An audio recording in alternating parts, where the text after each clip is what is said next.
matanggap. Sa kanila'y labis na nagpapanggap na ika'y akin naman. Kay tagal ko hinahanap ang katulad mo, hanggang sa dumating ang araw na nasabi ko na di na ako iibig pang muli kundi ikaw, makakasama ko sa aking buhay na ligaw. Kaya ngayon, nandito ka na sa aking tabi, at hindi ko hahayaan na muling magkamali. Ang bawat oras at minuto, hindi nasasayangin. Sa aking mga mata, ikaw gintong dinadalangin. Parang mga rosas, bangoy di na kumupas. Tulad yan ng aking ballpen na tuloy pa rin ang sulat. Ganyan aking pag-ibig iaalay sa iyo. Abot kamay ko na ang langit mong ito'y nadama ko. Handa na akong tanggapin ang lahat. Katulad ko, bakit di mo matanggap?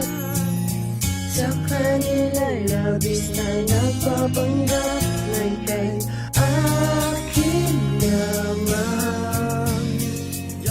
Muling nagbago ang lahat mula nang dumating ka na. Masasabi kong kumpleto kasi nasakin ka na. Pagkakataon ko na kaya wala nang sasayangin. Ang lahat ay hahamakin, huwag ka lang maago sa amin. At sa'yo lamang umiikot ang mundo.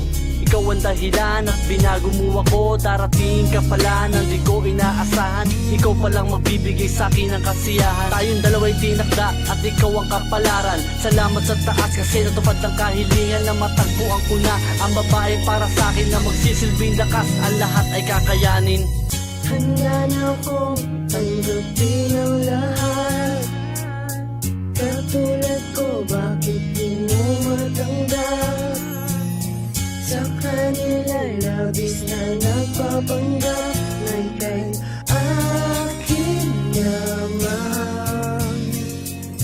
Labis-labis ang pasasalamat ko sa may kapal ni pinagkaloob niya sa akin ang pag-ibig na banal. Wala na yung pagkahangal doon sa aking pagkatao, dahil sa kanya ang takbo ng buhay ko ay nagbago. Simula nang ikaw ay mapasakin, di ko lubos. Inakala nga mo'y pagpapalain ng ating Diyos. Ibinigay kanya sa akin na walang anumang kondisyon upang aking pagsilbihan, magsilbi kong inspirasyon. Para labanan lahat ng pagsubok na di ko tiyak. Pipilitin ko na ang luha mo'y di na pumatak. Sapagkat kapag nakikita kitang nahihirapan, ako ang nasasaktan, hindi man sa harap-harapan. Nakikita mo ay handa ko pa rin patunayan, ikaw lang ang tanging pinakamahalaga kong yaman. Maipagmamalaki ko sa magiging anak natin, di kita pababayaan. Humawak ka lang sa aking mga kamay. Handa na akong tanggapin ang lahat. Katulad ko, bakit di mo matanggap? Sa kanila'y labis na nagpapanggap